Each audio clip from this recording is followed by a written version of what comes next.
And welcome back, Dylan and Cole, to the show. What's up, guys? What's up, guys? Well, we Ben already. Shapiro, as he says he is. All right, cool. Great way to start. Anyway, so let's just get with the first question. Everyone who's already watched knows who you guys are, so let's see. So let's go with the gender. Let's just go with gender roles. How do you guys feel on those? All right, I'll Cole, give you it to can start with Dylan for that. the first question Oh, or first response. so, I explained earlier, like before this started recording or anything, but in regards to gender roles, I do feel like even if there's maybe a biological component that is connected to sex, since that was a topic point, for a lot of people it is really flexible, and a lot of gender roles don't necessarily fit with every person individually speaking. So I don't think that gender roles should be very harshly forced upon every single person. That causes a lot of problems within society when people don't actually fit within those roles because they're very subject to change in regards to like differing cultures and differing perceptions of gender and what behaviors roles are kind of associated with. So that's just I guess an open statement. All right, cool. You all have a minute 30 to respond. I agree that it's bad to impose gender roles on differing peoples because differing peoples have different levels of sexual dimorphism. What we see in societies that haven't gone into the Industrial Revolution yet is that in these kind of tribalistic societies, both the women and the men need to engage in hunter-gatherer type activities. They need to defend their children, etc. But when the Industrial Revolution came about and we compare it to these previous people, we see an increase in sexual dimorphism, a more specializing of gender roles along the sexes in order to specialize in the proliferation of evolutionarily dominant ways of procreation. So absolutely, you can't impose anything on any other peoples, but I think within our own societies, we absolutely need to have gender roles and the promotion of gender being a social construct, which was coined by Christopher Domet. And he now says that he was wrong on this. I think if even the founder of this very idea says it's wrong, it's only promoted just for Leninist type purposes. I don't think we should engage in any kind of behavior that endorses or promotes anti-gender roles within our society. All right, Cole. Can I ask you a quick question?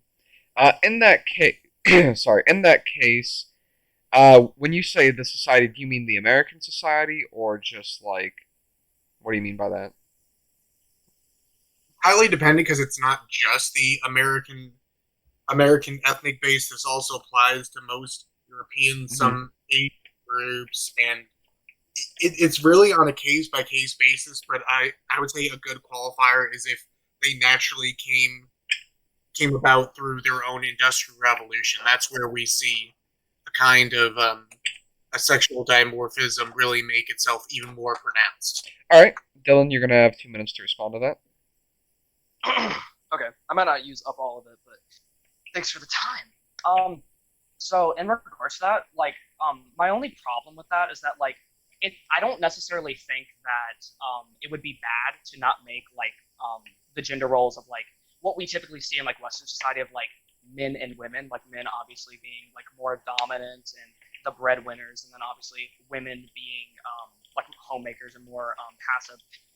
I don't think that just because the Industrial Revolution brought about like those gender roles, that doesn't necessarily mean that they have to be like enforced within a society because that doesn't necessarily denote to it actually being natural. It denotes to it being more of an environmental influence. So I don't think that that's really a great argument to say like those should be enforced over others because that's still going to make it to where like a lot of people aren't going to be able to fit comfortably within those roles. And even if you don't enforce them in like necessarily a negative way directly, a lot of people are going to have that enforced upon them, like as we've seen, in a very negative way, and a very they're going to be pressured into acting in a certain way that is not actually natural to them as a person. So I don't think you should just enforce any particular roles. I'm not saying you want to, but even like having it still be like prevalent is like this is what we think of when we think of just men and women. like I don't think you need to perpetuate that message necessarily. I feel like people should come into like their own I guess personality as they see themselves as like an individual. Like I don't necessarily think it's actually bad to for like a woman to be more passive or a man to be dominant, but like it's not going to apply to every person. So like why have anything be like the standard in particular? All right, Cole. I'll So give you a minute and 40 to respond. because it's evolutionarily successful, it's what propagates the family to the best thing. It creates the most stable and the best what's the word?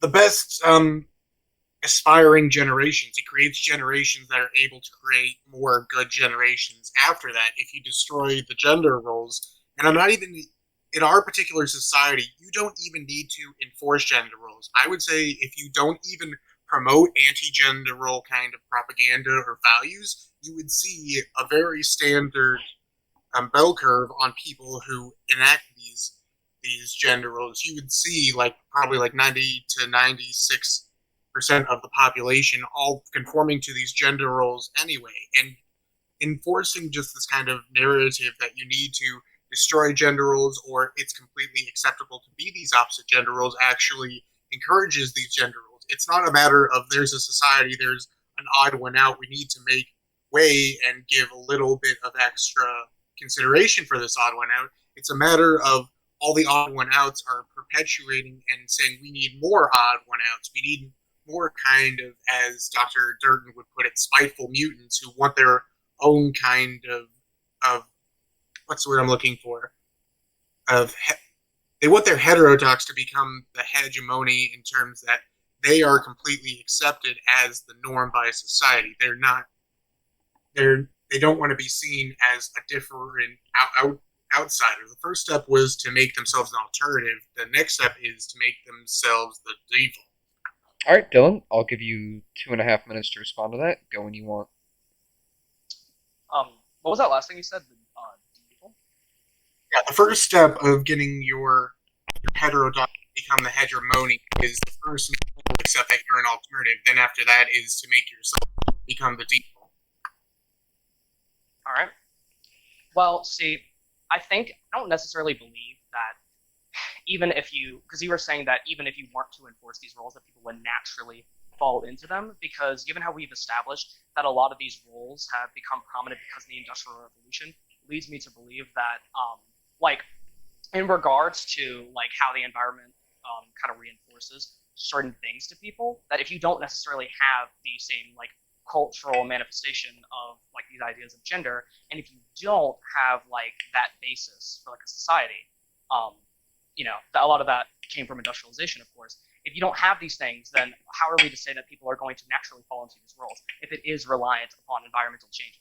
We can observe it in the material world, and we can see it in terms of two opposite extreme cases. On the various kind of incidentally primitivist people like the Amish and the Mennonites and such like that in America, they also fall into these gender roles while falling back to pre-industrial lifestyles. And on the opposite end, when we have people in Norway, when the kind of feminism zeitgeist comes in and says men and women can be whatever they want, screw traditional gender roles, we still see that women still, when given the option to choose, turn to people-oriented studies, while men turn to physical systems or organized studies. So the majority of nurses, around 95% of nurses in Norway, become female. And this has even been a problem in modern feminism, where they find that if they truly remove all natural barriers to what the different genders want to do, all that's left is the genetic component, and they conform to the genetic disposition of gender roles that was formed during the Industrial Revolution, which has, I believe, let's see, since the Industrial Revolution, there has been at least more than a dozen a lot more than a dozen generations in between that. So we have dozens of generations of reinforcement of these gender roles built into our very genetic code. Dylan, you may respond, obviously. Yeah, well, I was just gonna say that like a lot of the times, people fall into a lot of gender roles because of like the societal standards that are still pushed by older generations within the society. So a lot of people do like they do want to deviate, and they do actually deviate themselves, but they get pressured into like a certain position. So that can make up like a lot of people that say like are females and go into traditionally female like roles and like occupations that like traditionally have like a lot of females within them. And the same thing with men. Like a lot of people, they don't actually fit very well within them, and a component of that is like older generations pushing that upon them, regardless of what like now is being seen as cultural norm, like gender, not like being necessarily like not confining people to particular roles. Because I just wanted to note that as like an influence. All right, guys. Well, we're gonna mark that as the end of that question. So the next one, I'm not really gonna give you guys any time restrictions. You guys can just go back and forth. How do you guys Right. feel on Okay. prostitution? Whoever wants to start it can, and go when you're ready. Oh, I'm thinking that we might actually kind of agree upon this. Um, with prostitution, I think it's exploitation of women, and like in this society, it just basically leads to the objectification of women, and in a way that ends up like exploiting their labor power because a lot of prostitutes they make money for like someone who is actually prostituting them out like a pimp. So a lot of the times, and well, pretty much in all occasions, I think it's just abuse and it's rape. So I'm against like prostitution, especially like under this capitalist society. I'm not against like the idea of like people obviously enjoying sex, and I'm not against sex workers. I feel like they're often compelled into the position, and I stand in solidarity with them because, of course, they are getting abused. So that's kind of my position on that. I'm anti-sex work, but not anti-sex worker. Cole. Yeah, I agree. Prostitution is just a commercialization of intergender camaraderie. It's not it's not exploitation in terms of material conditions, but it's exploitation in terms of spiritual conditions. Something that you should be getting from being a part of a family and thus being a part from the society at large is being commercialized, packaged, and just shipped out to the various poor people in all the cities to just kind of further their spiritual ruination. So yeah, You think I think it alienates them in that way? Is that what you're saying? I'm saying it takes something absolutely necessary and kind of exploits the human condition in order to commercialize and package it into something that that's not intended to further the actual goals of it. Okay. Um, I kind of agree, but in a different way. I think what it is that people, I think in the capitalist society, I think a lot of people are essentially profiting off of not only like the exploitation of women, just on like the basis of their actual labor power. It's literally given up to another person who had nothing to do with what they were doing, and also for the fact that a lot of like sex work is some of it is because there's a little bit of nuance to it, but most of it is completely non-consensual. And even if it's like technically consensual, they don't want to do it. Like a lot of the time, sex workers they don't want to do that. They're literally doing this to eat, and that's a very sad thing. And I think a lot of it also, like the actual consumers of this industry, a lot of them are alienated by capitalist society, and they don't have like actual like romantic connections or any sort of like meaningful like connections with the people around them, and often they're alienated by their job and things like that, and they seek out fulfillment and like sex work, so they buy into it. So it's literally just feeding off of not only the objectification of women and also men in a lot of instances, since they're all male sex workers, but it also feeds off of the exploitation of people's alienation within the society because a lot of people actually like fucking buy into sex work because they want some sort of sexual engagement, but it has no meaning. It's not with anybody that actually means anything to them. So I think that's a big reason. Here's something that I would like to bring up because it's good that you say that you're against prostitution because one of the things that I think is kind of an inherent contradiction in Marxism is that if you allow prostitution and allow it to be kind of, you say it's a legitimate form of labor, what happens when you literally collectivize this? Does the work of being a prostitute become collectivized? And if not, wouldn't that be one of the few private markets left alive within a Marxist system? And how could a Marxist not generalize, what's the word I'm looking for? Legitimize a private ownership of a means of production for this labor. Well, that's kind of an interesting question. I've never really thought about that. Like what aspect of like a Marxist system do you mean? Do you mean like a transitionary state, like a socialist state, or do you mean communism? Because that's going to Either make way, my answer differ. just a matter of, let's say 100% of the means of production are controlled by the state, whether it's a one world state socialist government or the state is gradually deteriorated. Whether if it allows the sex workers to, even if there's no more money involved, no capital, it still could be done in exchange for favors and preferences in terms of I'll have sex with you, but I want you to favor me should the situation ever come up. Okay. Well, first of all, in terms of like a socialist system, the workers would actually own the means. It wouldn't be controlled by the state. The workers would like. I don't support like division of labor, but what I do support is like the workers actually like owning like their whatever labor they're doing. I don't think it should be like managed by like any state apparatus or anything like that. It shouldn't be managed by say like the Vanguard Party or anything. So my answer to that would be, see, like the thing is that I think sex work could arguably made pretty obsolete because the abolition of sex work would basically mean that if people want to engage in some sort of sexual activity, it would be on a consensual basis. I don't think sex work would have to exist in socialism or communism, essentially.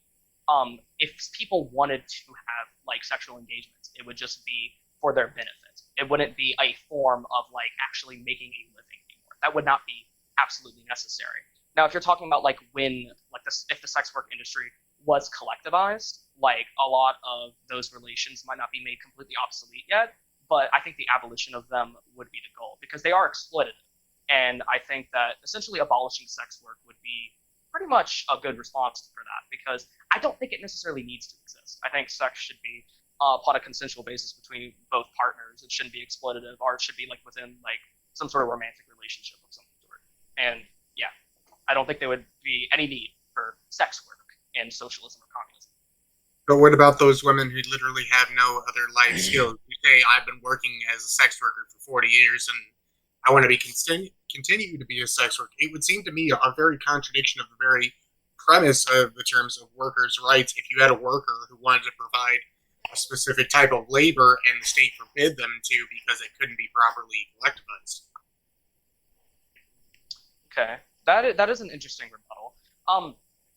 Like I said, I was like speaking more of like as a process of like just abolishing sex work. It doesn't mean that those people obviously like couldn't engage in activities that are like similar. But my like what I'm trying to say is that even if those people were to be like collectivized like as sex workers, those relations of it being exploitative wouldn't really necessarily exist because like as a process they would be abolished because you're abolishing how they were under capitalism, like where you have a lot of the times like say a pimp are like basically a pimp prostituting people out in order for their own gain, and you're also not only that but the consumers of sex work are often like we were talking about how they were like very alienated and a lot of the times by capitalist society, and that's kind of what creates a market for it.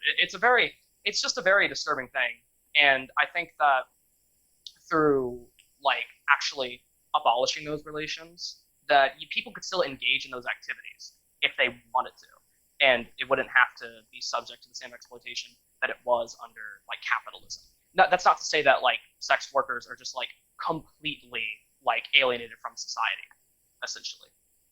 So, can I ask you guys a quick question? Kind of a subtopic of this whole, area. How would you guys feel about something like OnlyFans? Like, what purpose does that hold to you people or you guys? It doesn't really. Okay. Like in the absolute most generous interpretation, a thing like OnlyFans would be kind of a celebration and aesthetic kind of service of admiring the human form. But that's the most absolute generous interpretation you could give, and when something like that's kind of the role of a museum of like seeing like sculptures of the human anatomy fills that role. But it's just kind of a base, not even a perversion of it. It's so far gone. It's not even a perversion of that concept. It's literally just kind of softcore sex work. Dylan? Yeah, it's I think upon like the basis of like if you're comparing it to like prostitution, I think OnlyFans a lot of the times is way less exploitative for the sex worker because they have like pretty much control of the means of production. They are controlling what they put out. They're not subject to like a like as what's seen commonly in other forms of sex work. They're not trafficked. I But mean, like aren't a they? lot, I mean, don't they have to give a small cut to in terms of oh either yeah, their advertisers or the amount of revenue they give to this service that hosts their image, provides the kind of what's the word I'm looking for? Provides the infrastructure for them to distribute their work, etc. yeah, that's true. I was gonna get into that because saying they own the means of production is not that wasn't the right wording. I meant they could control like how they operate it, as in they can control what they actually put out for like the consumers that buy into it. They don't actually own the platform, so that was the wrong way to state it. So yeah, I'm glad I was caught on that. But yeah, I think that it's obviously less exploitative for that reason, but at the same time, of course, the platform is not owned by them. A lot of their revenue is actually taken out by the platform itself, and a lot of it still like functions all because like a lot of people like they're in situations where they're not able to make ends meet, and they'll use making an OnlyFans as like a quick option to perhaps make a bit of money on the side or something like that. So it still works as something that can kind of exploit people in general in that way, since it's still something that a lot of the times is done just out of desperation and Okay. not out of like genuine enjoyment. Yeah. So yeah, not in this Okay. society a lot of the Um, times. a question I have to you guys more culturally. How would you guys feel about something like porn? Because essentially it really is, just if you were to dissect it, would just be prostitution with extra steps because you're still paying Yes. people to have sex. So how would you guys feel about that, say, culturally? Um. Yeah. Cole went first last time. I mean, if he wants to go first, he can. No, you can. Oh, okay. Okay. Well, yeah, I'm gonna agree with that because porn a lot of the times is an extremely exploitative industry. Mm-hmm. Not like in multiple ways actually. It's very multifaceted in that way because oftentimes, I mean, we've seen the receipts. A lot of these workers that get into porn, a lot of the times they're like prostituted anyway, and a lot of them are involved in human trafficking. And even if they're not, when they get into the porn industry, they have to wail up the directors a lot of the times. Mm-hmm. A lot of times they don't consent to what they're actually doing. These women are pretty much raped a lot of the times. Mm-hmm. And they have no control over the actions that they're a part of. So that's just absolutely disgusting. Not to mention that a lot of like if we're talking about Pornhub and a lot of these sites owned by mind geeks, there's literal videos of child pornography and Yeah. trafficking on the site. So a lot of the times when people are watching this stuff, they are unknowingly watching someone get literally fucking abused, and they don't even know it. And Pornhub is making nice money off the ad revenue. So that's absolutely also just like pretty much disgusting in my opinion. Yeah. And yeah, so in general, porn is also extremely exploitative. Not to mention that it pretty much like professional porn, a lot of it is extremely unrealistic, like interpretations of sexual Yeah. encounters. If you actually watch it, people they start to think that this is how actual sex with a romantic partner or High someone in step which they share sis. yeah, they start to think that sexual engagement with someone either that's romantic or someone that they're just interested in general, they start to think that this is how they're going to interact.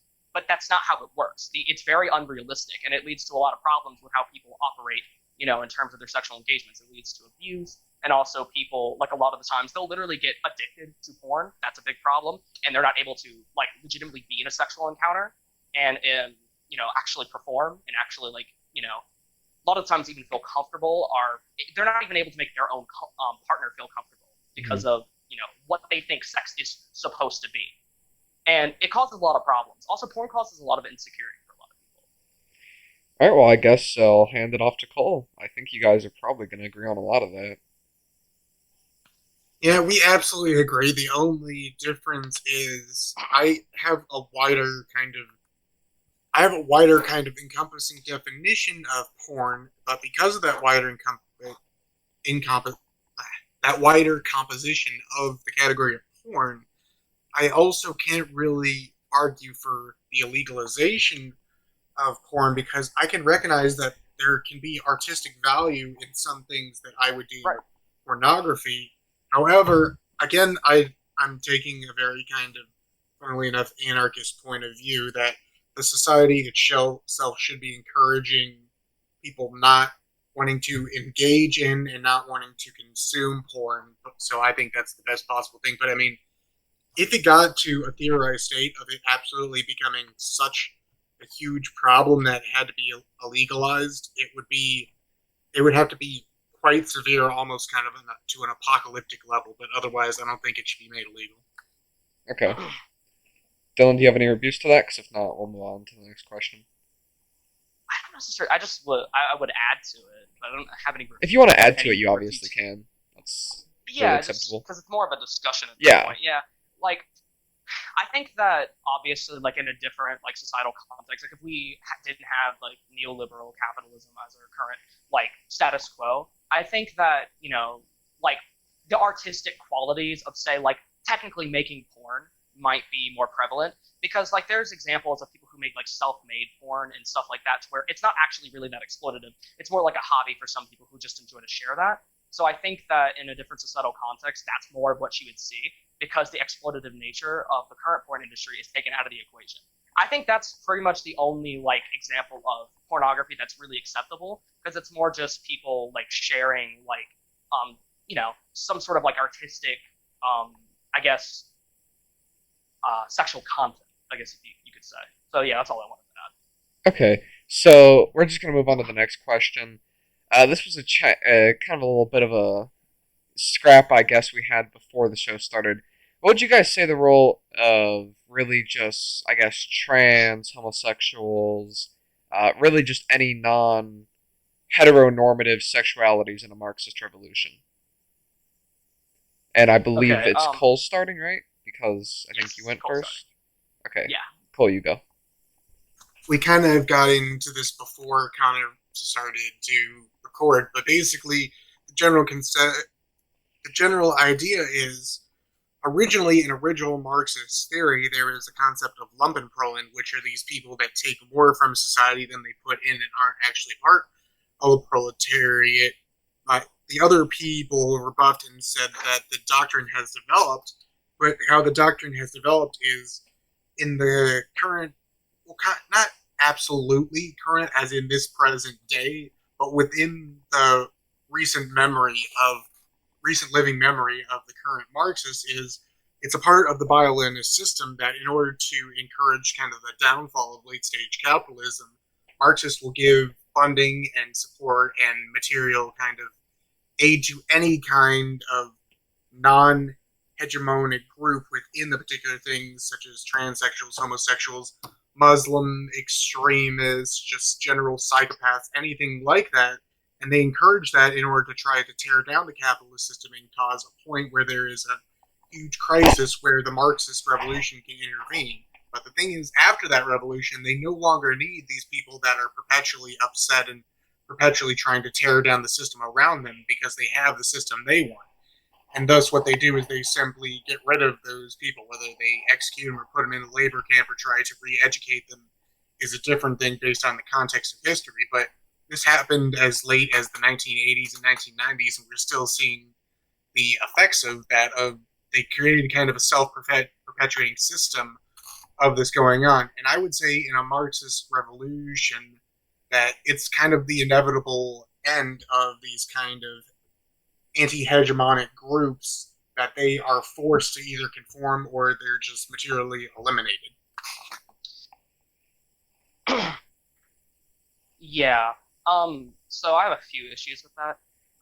So like what exactly like Marxist like framework are you kind of taking that from? Because you mentioned the Lumpenprolen and like this idea of like people who give take more than they actually give. But in the modern conception of a lot of Marxist theory, who's to say that like who's to say that gay people and trans people are treated as such? Because a lot of Marxists today they would not consider people in the LGBT as a part of the Lumpenprolen, and that wouldn't actually make any sense at all because generally a lot of them are not. And also like I'm just curious to I'm just gonna ask like where are you pulling this a lot from? Like what Marxists are you pulling it from? From the Besides the Lumpenprolen thing. I'm pulling this kind of notion from the leaked plans by the from the KGB on how they destabilized late capitalist societies and how they literally encourage this, and they openly stated that they're doing this later after it was leaked by Yuri Bezmenov. Okay, so I just wanted to say that those people aren't really Marxists, not at all. Because if you actually take a look at like actual Marxism and the theory, I don't think the LGBT would be considered at all sexual deviancy. And given historical context, a lot of them probably did consider them to be as such. But like actually interpreting the theory now and a lot of the actual like culture framework that's changed, given that, it's not like LGBT people would be considered Lumpenprolen or taking more than they actually give. And like the idea of um, each according to one's need and each according to one's ability would apply here. And a lot of Marxists and a lot of leftists today, they recognize that the LGBT is a part of the working class. So I think you're kind of, in a way, I think you're strawmanning a lot of like Marxists of today.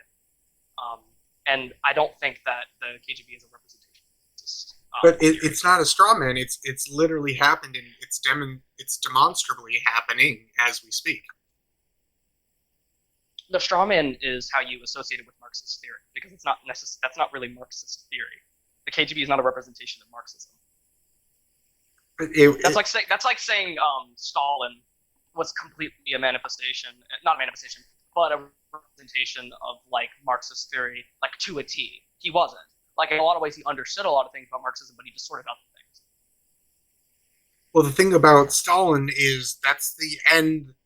That's the end kind of product of bio-Leninism itself. It's complete totalitarian control about those who would not have status in a normal system, but do have status now. Either hierarchy reasserts itself, and the two examples that are given are either Pinochet or Stalinism.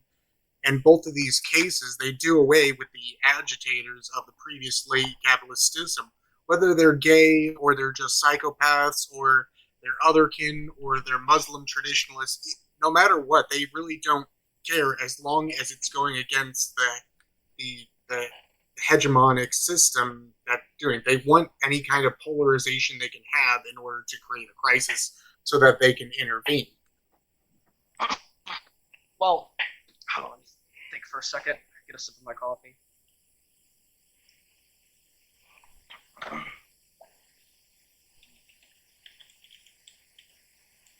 Let me even put it. Hold on, let me just quickly add on another little bullet point, because we can agree that there is a lot of crossover between the kind of modern Marxism you're talking about and the even far left progressivism that we see sprouting up like BLM and things like that. You can't really deny that they have a Marxist influence, since they, one, claim to have a Marxist influence, two, have funding and support from various Marxist international organizations. Which Marxist international organizations? I'm actually genuinely asking. One of the current leaders of BLM was originally part of the Black Liberation Army. Okay. She was Mrs. Rosenberg, and she was a part of, I forget what it was called. I think it was called the Communist. It was called the Communist May 19th Revolution, and she was originally imprisoned for 16 years because of that. And now she's currently one of the leaders of BLM. Okay. So my thing with a lot of like modern like Marxist organizations and things like that, a lot of them don't actually represent Marxism or communism. Same with like how a lot of organizations don't represent like leftism in general. And also like with BLM. So yeah, some of them are like self-appointed Marxists, but it's kind of a contradiction to be a self-appointed Marxist and to also support globalism and to also like support the Democratic Party. Because I think that theory is really flawed, because there's not like really an ability for like a Marxist revolution to just kind of overtake like Western civilization right now. There's no formation of like any sort of Marxism currently at all. Like for example, like the USSR was dissolved, and they're not really Marxist in the sense at all. And the same thing can go for China right now. Like, but of course they still call themselves the Communist Party of China, but that doesn't mean that they actually are. So there's really no formulation of like any sort of Marxist organization that could impede upon Western society and try to take over, like at all, like actually Marxist. So I think what you're talking about is not necessarily representative of like modern Marxism at all, because and not to mention, like I said, if you're a self-appointed Marxist that supports the democratic establishment, you're not really a Marxist at all. But the thing is, I'm not claiming that there needs to be an outside source interfering with this, because what I'm basically claiming is they've created a runaway system that has infected 3 generations so far, and it could possibly be 4 generations with this Bio-Leninist theory of trying to create as much division between every single kind of person with a gripe with the capitalist system as possible. And then they kind of create a self-perpetualizing system of creating more marginalized people to fuel into this hatred of the hegemonic system. So I'm not even claiming right now that there are Marxists such as the Soviet Union or China influencing this. I'm saying they did this in the past, and it created the seeds of this kind of vine still growing up, and is eventually going to consume the tree of the hegemonic system. Well, like I said earlier, like that idea is not representative of like Marxism, in my opinion. Like bringing up the KGB and everything is not representative. They're not like Marxists, by definition. So I just don't think that's like a good argument. Um, in that regard, not to mention that unification of the working class is of top priority to a lot of Marxists nowadays. So causing like lots of like actual division between different parts of the working class that is not seen as good optics. What's seen as good optics to a lot of leftists is to actually unite the working class based upon like class struggle, and that's always been a prevalent theme in Marxism and also in other leftist theories. Cole, you got anything to respond? Yeah, it's not a matter of polarizing them against themselves. It's a matter of polarizing them against the hegemonic system, because the thing is, they don't need to just fuel leftist organizations. They purposely fuel, as I've pointed out many times, Muslim traditionalists, even like just crazy, even like super crazy neo-Nazis that want something that's completely incompatible with anything, but still will cause both division and chip away and erode at the late stage capitalist system as they view it. I don't think that actual like Marxist organizations and leftist organizations would ever support um, Muslim traditionalism. But wait, Or they do, and neo-Nazis. we see this in the modern day. We saw this out throughout the entire Cold War, where various Muslim factions were funded by both either the West or the current time socialist hegemony of the Soviet Union kind of communist little kind of axis there, even though they had their own little divisions between themselves. We saw them fund whatever group would oppose the West, and they viewed that as a victory because they could later come in and just pick up the pieces once they have firm enough control. Um, During that stage of like the USSR, like during the Cold War and everything, they were becoming like less and less like Marxist. That's my point. Like I don't like the associating this with like Marxist theory and like associating this with like what Marxists actually want for like a revolution. I don't think that's like a really argument. Is what I'm trying to say. I'm not saying it's what they want, because the thing about bio-Leninism is it deviated from structural Leninism with the leader of the Italian Communist Party in World War II. Because what basically happened, he caught the leader, I forget his name off the top of my head, but he was basically imprisoned by the fascist government, and he's like, okay, I did exactly what Lenin did, and I also tried to do exactly what Mussolini did. Why couldn't I achieve this workers' revolution? So he had this notion that you can't just unite the working class, because the working class is going to be constantly bought off by various consumer goods and comforts brought about by the capitalist system. So in order to avoid that, you need to kind of unite and exploit anyone that has a gripe with the capitalist system in order to collapse the capitalist system, and then you come in afterwards and pick up the pieces. But the thing is, the thing about bio-Leninism is it grows out of hand. The more and more bio-Leninism develops and succeeds in its goals, the more and more it deviates from structural Marxist doctrine. And the end goal, as I said, it's not even an end goal they desire, but an end goal that always happens, is just a complete totalitarian control where they do whatever is deemed necessary, regardless of adherence to strict Marxist or even Leninist doctrine. They just do whatever they want. If the gay people are causing trouble, they just kill all the gay people. If this one person is talking about free speech and cooperating with the West and they don't like it, they'll kill them. If a person is saying this isn't a real revolution and we need to unite all the workers and start our jungle guerrilla warfare against the state capitalist society. They just kill them anyway. Right. So what I'm trying to say is that like what you're talking about here is a distortion of like actual like Marx, where it actually was it's an offshoot from structural Leninism. I wouldn't see it really as such because it's so far from what it actually is. I don't really have anything else to add to that conversation, though. Mm-hmm. Okay. So, Cole, would you like to explain to us what national libertarianism is? And then, Dylan, you can go at it with him over that, if you want.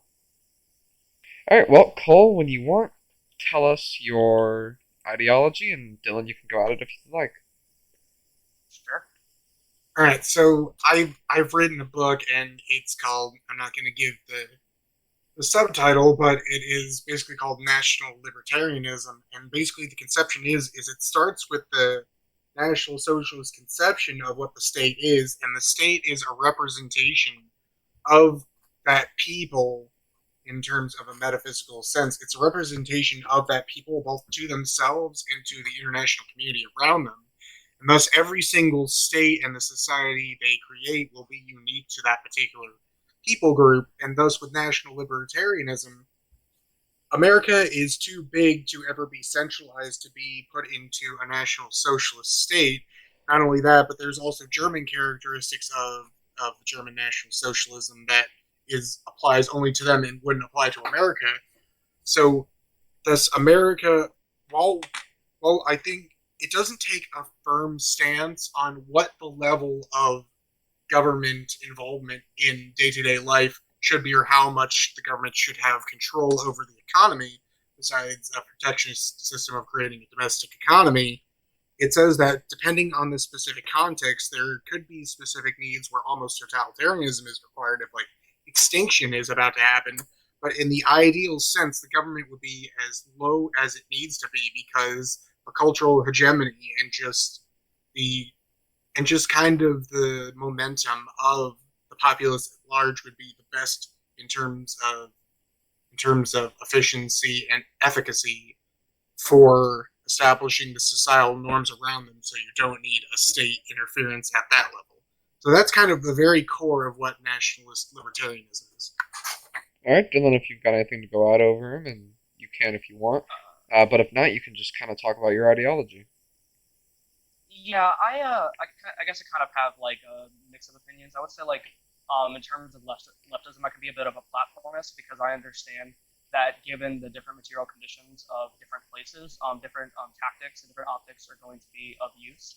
Like say for example, like the global south, you're not going to be able to really have, let's say like an anarchist revolution. You would probably need to employ ideas of like Maoism and like the Cultural Revolution and things like that. So, depending on the conditions of an area and like the place, I believe in different facets of leftism. But personally speaking, I'm kind of like I would prefer anarcho-communism or a system similar to that.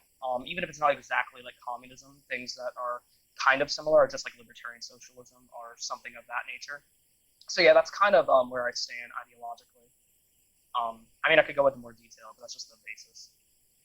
Alright, well, Cole, if you've got anything to ask him about it, you can. If that's it, then I'll kind of give you guys some direct shout-outs and where the people, can follow you, etc. So is that it?